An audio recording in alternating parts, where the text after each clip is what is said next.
Morning, everyone. How are you? Oh, yeah, very good. Nice day to go to the beach too.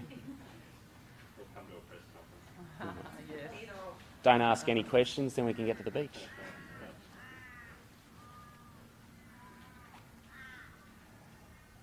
Okay. Well, good morning, everyone. Good morning, Queenslanders. Thanks for tuning in.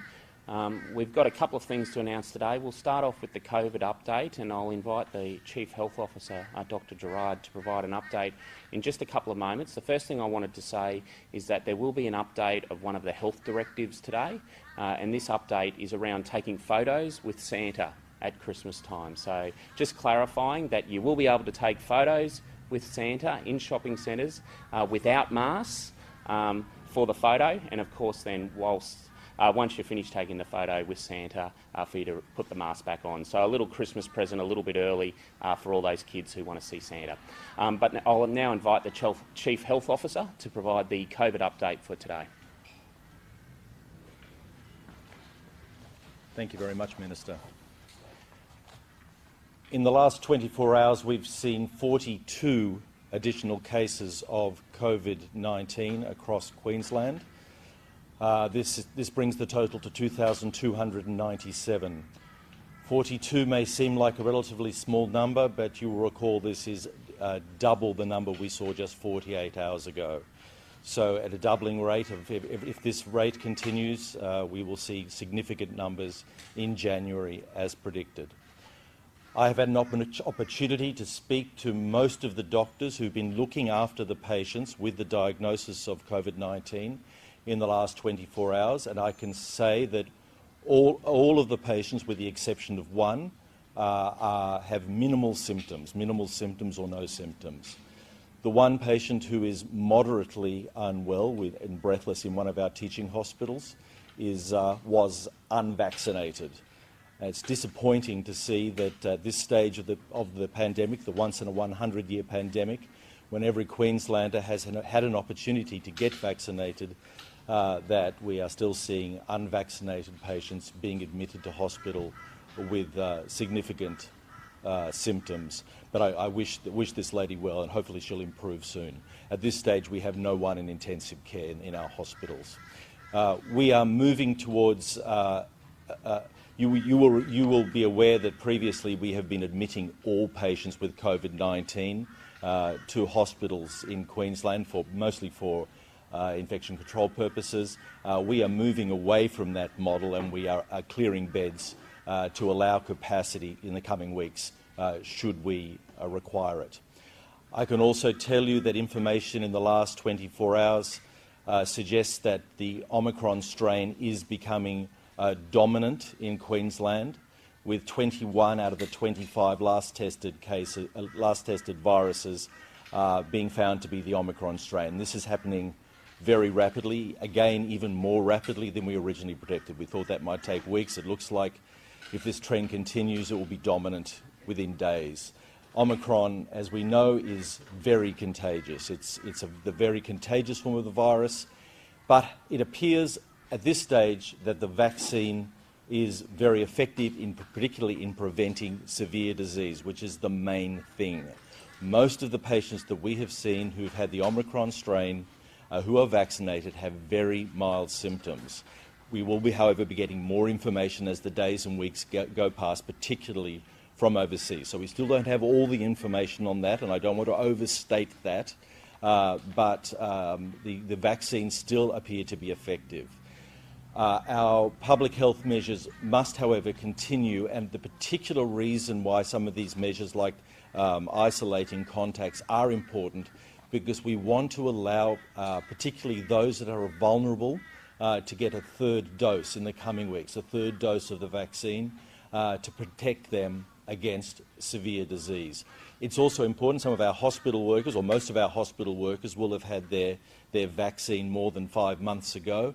It's also important that they receive a third dose, because we know that makes them less likely to acquire the virus and less likely to be infectious. And there have been now a number of events in the last few days where people working in the healthcare setting have acquired COVID-19. And this is inevitable because the virus is everywhere. The 42 cases that we've seen have been spread now again across the state, right down the east coast of Australia. The latest location, the latest city where we're seeing COVID-19 is Mount Isa. So it's not just the coastal cities that are affected, now it's the inland cities. So all Queenslanders must consider themselves potentially exposed, or that it is likely that most Queenslanders will be potentially exposed to this virus in the coming weeks, and our behaviour needs to reflect that. Obviously, we all need to get vaccinated. For the few of us that haven't received our first dose, please go off and get that first dose. But for those who are 5 months after receiving their second dose, it's a good idea now to get a booster, particularly if you're older and vulnerable. In terms of more information, we have 142 cases currently active.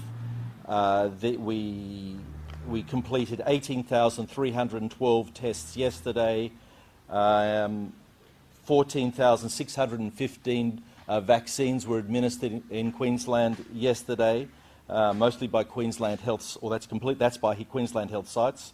Now 89.53% of the Queensland population is double dose vaccinated and 84.22% single dose vaccinated. So we would expect the 90% single dose target to be reached sometime in the middle of this coming week. Okay, I think that's all I want to say about Omicron today. Thank you. So I'll get the Commissioner to provide her update, and then we'll take some questions on COVID. Good morning, everyone. I'll just give you some update in terms of what's happening across the state with some statistics, and obviously with the new requirements in clubs, pubs, restaurants, etc. So since the state opened up at 1 a.m. last Monday morning, we've had 171,287 GV applications made. That's 35,000 just on what we had yesterday, and also 1,200 international home quarantine applications as well. We've handed out 382 masks, and there has been some enforcement action in terms of masks. Remember, masks are compulsory in certain settings. So in the Wide Bay Burnett district at the Hinkler Shopping Centre, a male and female were reported for not wearing a mask. Police obviously approached those people who became extraordinarily aggressive and refused to be handed a mask and refused to wear a mask, were subsequently arrested as a result. On the Gold Coast yesterday, 4 adult cautions were issued for people at Pancakes in Paradise.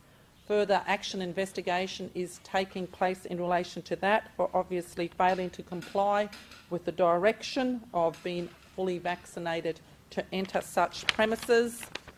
Other matters that we've had, which to me is completely unacceptable and disappointing in many ways, at the Sunshine Coast University Hospital, a security officer was assaulted yesterday at 2 p.m. when a Coolum man was there for his second vaccination and became extraordinarily agitated and impatient because it was taking a while, and therefore assaulted a security officer, and has subsequently been charged with that assault. A couple of other things: a person on the Gold Coast who was supposed to be in home quarantine, and this is where we do those compliance checks to make sure that people are abiding by that, was not located at his home, and as a result was located at the Rabina Shopping Centre, was also issued with a fine for failing to abide by a health direction and returned to his house.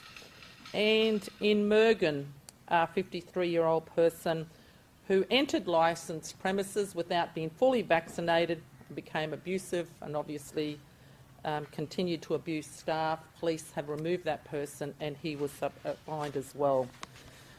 So from my perspective, things are going extraordinarily well in terms of the new directive. However, as you've seen in the last 24 hours, disappointingly, some people have become quite aggressive and abusive towards staff, security officers and the police, and as a result have either been fined or arrested.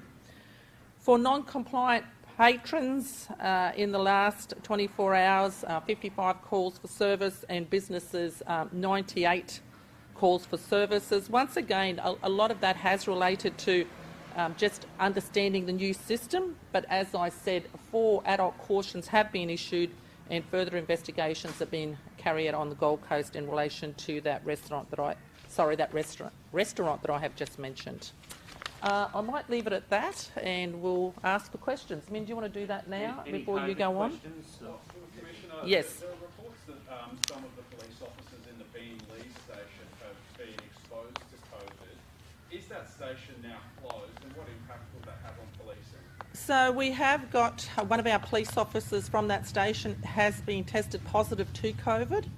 That is as a result of the Burleigh gym cluster some days ago. That officer at this stage we know was at a party with other officers from Beenleigh and Eagleby Beat. All of those people are isolated and they are being tested. That officer is at home, he is quite well, and as you know, from the very outset we planned for this and we actually anticipated this. We started our compulsory vaccination program some months ago, so all of our police other than 100 and all of our staff other than 65 are fully vaccinated. And in fact, thankfully in that part of the world and on the Gold Coast, a lot have already got their booster shots. So yes, we have started our business continuity plan. Beenleigh and other areas are being covered by Coomera and some of our specialist areas. This work is currently being done as we speak. We are working with Queensland Public Health to ensure what other measures need to take place. But we believe at this stage it is between 20 to 25 officers that are isolated with their families, working with public health as well as being tested at the same time. Well, do you know how long they'll have to isolate? Will it be the 14 days of a close contact? Like down in New South Wales, they only do 7 days. So definitely, as I said, a lot of those, or all officers are double vaccinated as well as the booster shots. So that's the work that's being conducted with public health at the moment. This only came to light yesterday, so a lot of work being done in terms of rostering, who's covering that area, as well as the work of isolation into the future. Is the Beenleigh station closed to members of the public? No, definitely not. So not all members went to that party. In fact, the officer in charge who's there doing the rostering today didn't. So many officers didn't go to that party. And those officers are still there, but also we need to know who was at the party, and I know there was other people at that restaurant as well that have had to isolate. Who was at the party, who's isolating, how many, what other areas did they access during their infectious period? All of that is being done at the moment. Commissioner, what's your estimate on the number of border crossings via road since Monday? Could I get you those numbers after this, if that's okay? What's a rough idea? Well, I'll just get you some numbers now because it is quite substantial. For instance, just outside the border bubble, that is. well, I do know that 40,000 vehicles that we counted come through yesterday, but the numbers are surely are more than that. That's outside the. I can't give you the numbers outside the bubble though, but I'll try. If I can, I'll try and get them to you. Can I just ask Dr. Gerard, are you concerned by what's happening in Europe at the moment with lockdowns and such? I'm sure you are, but what's your view as to how that relates to here in our pathway in Queensland? It's quite difficult to judge at this stage. Each country in Europe is seeing different things in terms of the number of hospital admissions and deaths associated with the recent outbreak. Remember that in Europe, they started their vaccination program earlier than us, so to what extent that is making a difference in terms of the protection that they are now seeing as they go into the winter months. We started a little bit later, which in some ways is fortuitous, and it also means that we will have an opportunity, particularly for those who are vulnerable, to get those third doses in. It's also, this is if we are going to allow the virus to spread, which is A, inevitable, and B, necessary, this is the best time to be doing it. It's summer, schools are closed, this is the time. So this will give us an opportunity to see what happens, but what is happening in Europe, it's hard to project what's happening there to what's happening here in Queensland. But the initial indications that Omicron is a weaker strain. Oh, I'm sorry. Is it your understanding? The initial indications are that Omicron is weaker than Delta in terms of its health impact, or is it still sort of too early to say? I think we should wait for more data to come out. I think we still have to treat this very seriously, but the early data suggests that the vaccines that we are given are very effective, particularly for those first 5 months, and after the 5 months, the booster as well, but probably even beyond 5 months in terms of preventing severe disease. Doctor, the government said to people travelling to Queensland from Monday that on day 5 of their stay they would have to get a COVID test. The daily average COVID testing before the border was open was 12,000. According to the latest figures yesterday, that's shot up to 14,000 and then 16,000. Why is it that thousands of people who have arrived here since Monday have not had a COVID test? Well, we are relying on the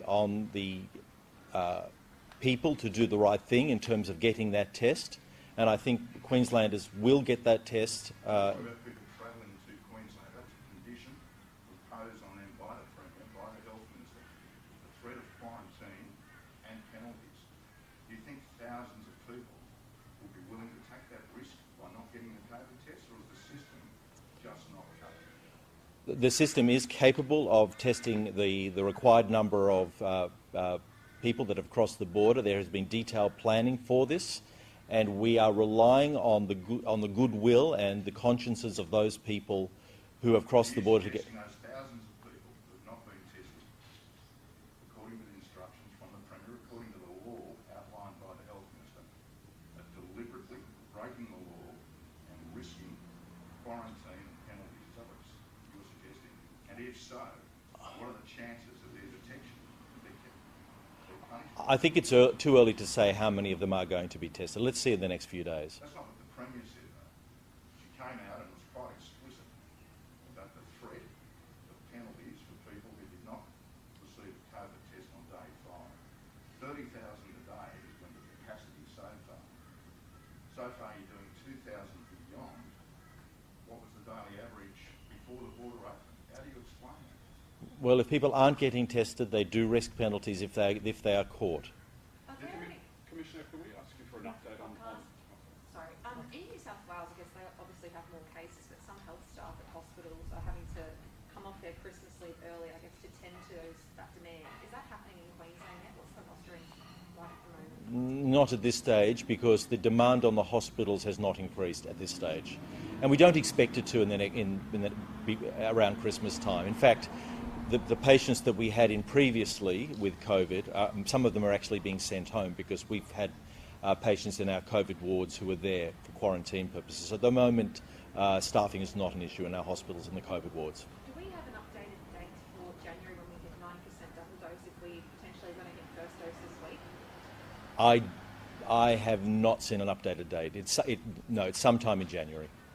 With the high number of cases we've seen since the border reopened, do you think it's likely there's a high number of people that haven't been truthful in their border application when they declared they tested negative to COVID if they're coming from a hospital?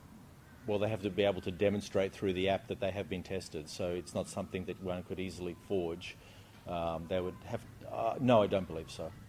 Do you think moving forward it becomes almost more helpful to talk in terms of hospitalisations rather than raw numbers? Because the numbers sound extraordinarily high, but if few people are actually sick. Absolutely, that is what we will be doing. That's absolutely a very good point. But looking at the number of cases in Queensland specifically at the moment, whilst the case numbers are small, is quite useful for us to sort of gain some idea of when we're going to start seeing hospitalisations, if we do. So it's useful for us at the moment to look at cases, but as we move forward, we'll start looking at hospitalisations only. Is it the best time for the virus to be spreading through the community right now? Why? Well, we know that the two main reasons. One, the warmer weather. We know that cool weather, when people crowd indoors, is when the virus is most likely to spread. We know this is principally a disease seen in the wintertime. That's one reason. And the other reason is we have schools on holidays, and it will give school kids an opportunity in January to get vaccinated. That does the 42 cases as well. How many of those are community transmissions? And then, Okay. and then second to that, you mentioned Mount Isa as a new sort of location. Are there other new areas? There's Mount Isa, Brisbane, Gold That's Coast. the one new location that I'm aware of. Of the 42 cases reported in the last 24 hours, 24 are still under investigation. 1 case is overseas acquired and detected in quarantine. 7 are linked to interstate travel.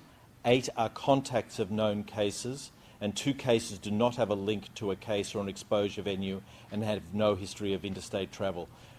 So those are of concern because clearly they have acquired it in the community somehow. But we believe that there are undetected cases in the community, and we have to assume that.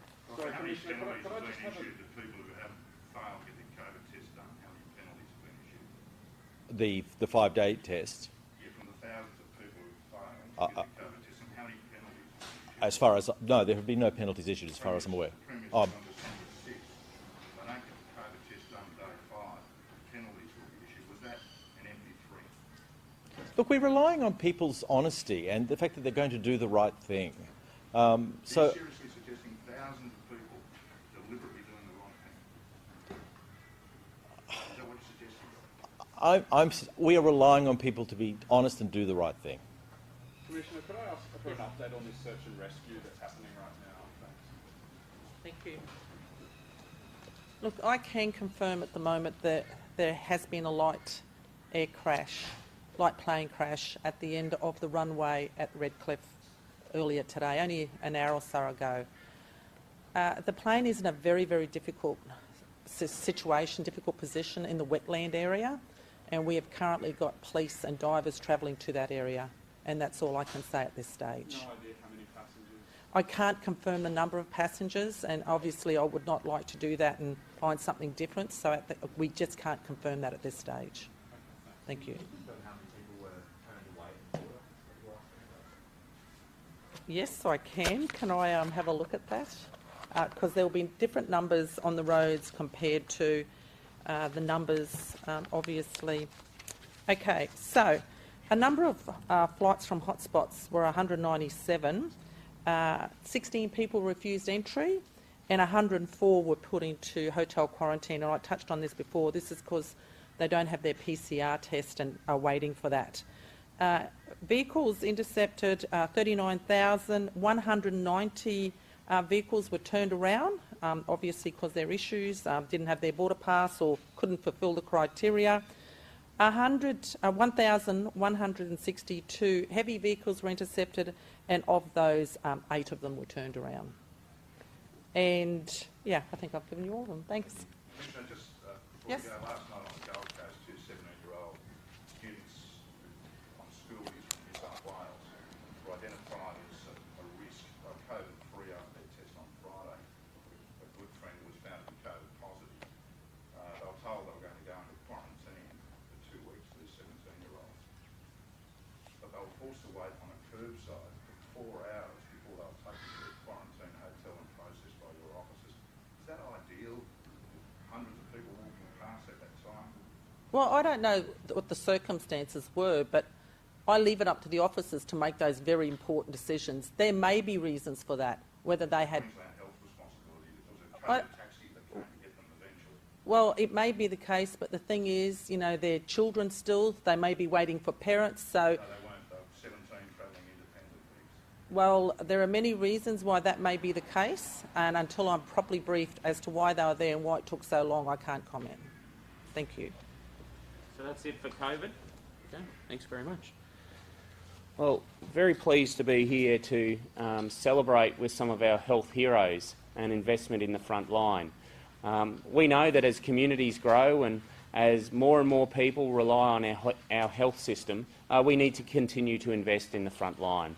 Already this year, the government's invested in $263 million in additional funding for Queensland Health to meet the ever-increasing demand.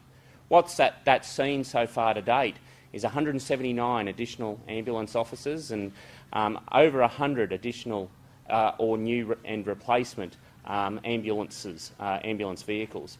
But today we go the step further and announce even more support for the front line. So very pleased to see that over the next couple of months we'll be seeing an extra 108 ambulance officers join the front line. And 44 of those will be online within the next couple of weeks, with the balance due by March 2022. So we're seeing, of course, that investment in the front line already having some positive impact on the service delivery from the Queensland Ambulance Service and Queensland Health. In fact, we've seen numbers around wait times reduce, as well as also capacity increase. But that comes also in the context of very busy health demand. And a record was broken in the September quarter with almost 630,000 admissions to an emergency department in that 3 months alone. So, of course, with that increasing demand means a requirement and a need to invest further in the front line. And I wanted to commend those Queenslanders who have stepped up and wanted to serve their community by wanting to join the Queensland Ambulance Service. As I said, in the next couple of months, we'll see an extra 108 of those join the front line, and I wanted to commend them for stepping up and wanting to be of service to their community. But more broadly, I wanted to also thank and commend every single member of our emergency services and our health services for the outstanding work that they've done, particularly over the last 2 years. It has been extraordinary. There's more work to do, but to all of those health workers, to all of those emergency service workers and police officers who will be working over Christmas, we say thank you from a grateful community and know that Queenslanders are extremely grateful for the service that you have done to date and will continue to do on our behalf. I've got a couple of people here who will talk about this exciting news. I'll firstly invite the local member, Ali King, for the Bribie Island area to make some remarks, and then we've got Dr Rashford from Queensland Ambulance Service. Thank you, Minister, and welcome everybody to beautiful Bribie Island. I must say that 108 new ambulance officers for right across Queensland, but more importantly for my community here in Palmerston, 15 new ambulance officers to look after us here in the Metro North area, and particularly for our community here on Bribie Island, is just the best Christmas news possible. And we know it's very much needed. We're an ageing community here on Bribie, and of course we're facing a GP crisis with very long waits for appointments, so there is significant demand on our health system here. So it is excellent, excellent news, and it's been wonderful to speak to some of our new recruits today, as well as some of the long-standing officers who serve our local community on a regular basis, like Jared. The last time I stood here was to announce our satellite hospitals would be built for here on Bribie and at Caboolture, and just over a year later we're almost ready to begin construction. So this is the next step in a very long history of investment in our local healthcare system here in our area, and I'm really proud to be part of a government that always, always puts the local health needs of our community first. With that, I will just give everybody in our local area a reminder.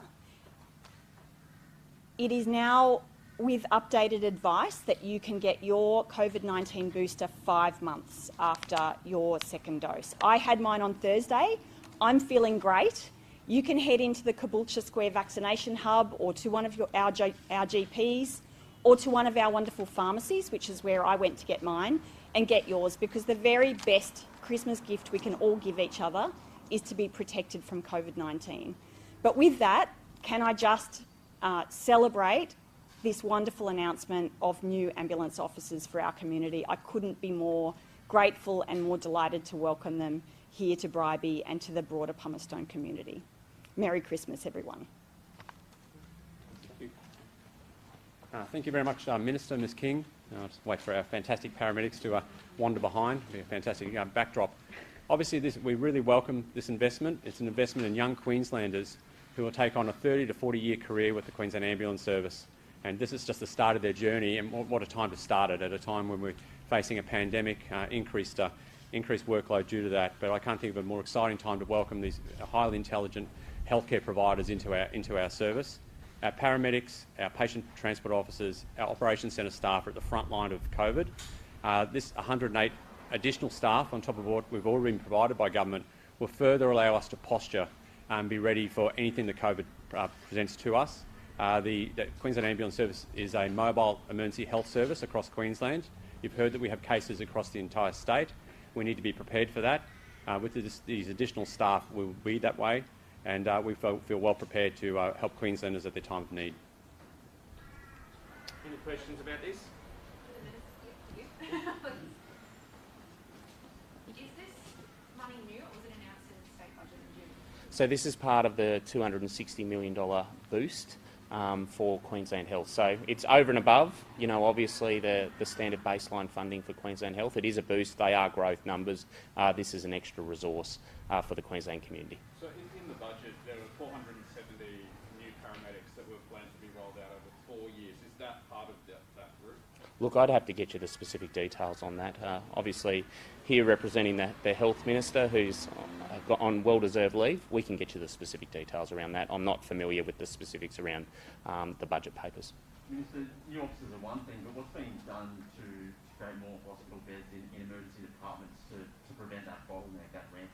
Yeah, I'm very pleased you asked, because only about 20 minutes that way, we're doubling the size of the Caboolture Hospital. We're spending $400 million to create almost 130 extra beds, a massive new emergency department, and that is one of just a number of emergency centre and hospital expansions right across the state.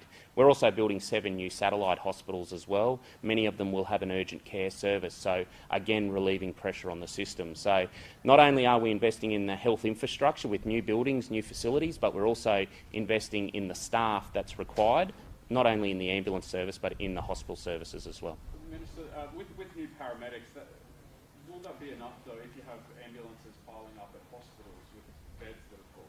Yeah, well, it's well appreciated that there is increasing demand on the health system.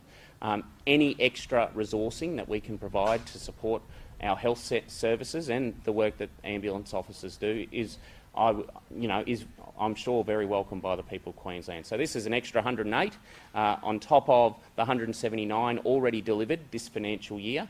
And of course complements the additional investments in those infrastructure improvements, which will also increase capacity at the hospital end to ensure that people can get into hospital and our ambulance officers can get back on the road as quickly as possible. Are you concerned though that these additional paramedics will just end up ramped at a hospital?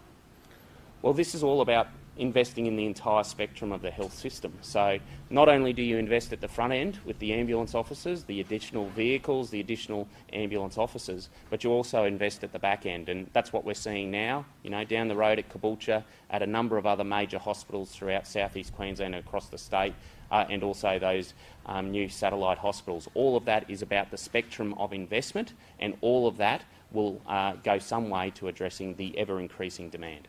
Do you know how many paramedics usually resign through natural attrition every year? Fair dinkum, Josh. Yeah, we can get you those details. I'm not the minister responsible for ambulance services, but we'll. It would be like a general figure. You're saying you've got 108 about to come online. These are growth numbers.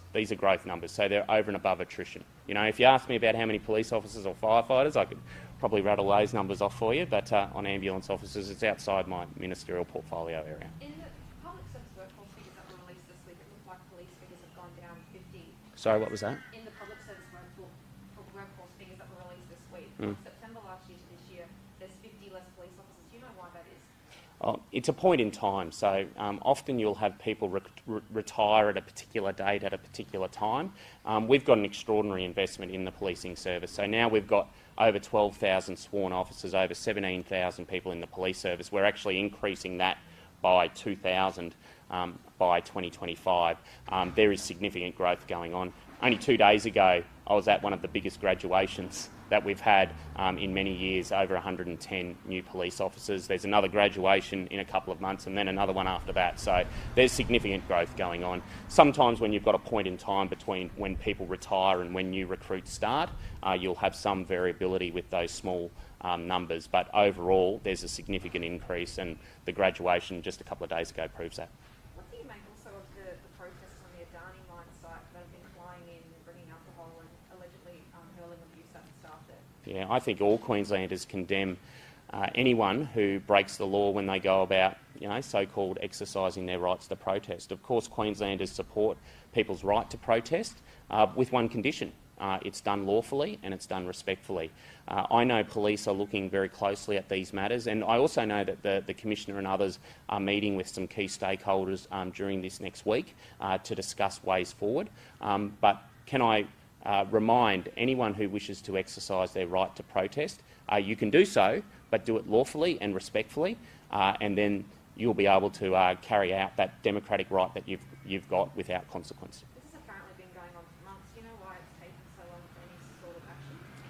Well, I'm not going to get into a critique around the discretion of police officers that they have when they engage with people. There's many different options that police officers have when they engage with people who may be breaking the law, and we've seen that through COVID.